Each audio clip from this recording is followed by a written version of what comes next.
కానీ సొంత పార్టీ ఆఫీసులో కూలీ మనుషులను తెప్పించి రికార్డ్ చేయించి పచ్చి బూతులు మీరు తిట్టిస్తే కూడా చంపలు వలగొట్టేంత శక్తి ఉన్న సంవయనంతో ఊరుకున్న అధ్యక్ష.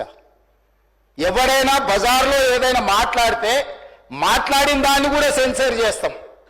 బూతులు మాట్లాడినప్పుడు ఒక బీప్ పెడతాం అధ్యక్ష, టెలికాస్ట్ చేయొద్దని. కూలీ పైసలు ఇచ్చి కిరాయి మనుషులను పెట్టించి మీరు పచ్చి బూతులు మాట్లాడిచ్చినా నేను ఏమాత్రం కూడా కక్ష సాధింపు చర్యలకు పాల్పడలేదు అధ్యక్ష. కాబట్టి ఈరోజు మేమేదో కక్షా చర్యలకు పాల్పడుతున్నట్టు, మేము కక్షా చర్యలకే పాల్పడితే ముఖ్యమంత్రికి ఉన్న విశేషమైన అధికారాలతో మీరు ఒక్కరైనా బయట ఉండేటోళ్ళా? ఈరోజు తెలంగాణ సమాజం అన్నిటిని గమనిస్తుంది. ఎక్కడికి వెళ్ళినా అడుగుతున్నా, ఇంకెన్ని రోజులు బయట వదిలేస్తావని తీసి లోపలే. అసలు నువ్వు లోపలేస్తావనే కదా నీకు ముఖ్యమంత్రి పదవి చేసింది, నువ్వెందుకు ఇట్లా సమయం పాటిస్తున్నావు లోపలేయమంటే కూడా నేను ఏ రోజు కూడా అటువైపు పోయలేదు అధ్యక్ష. అదేవిధంగా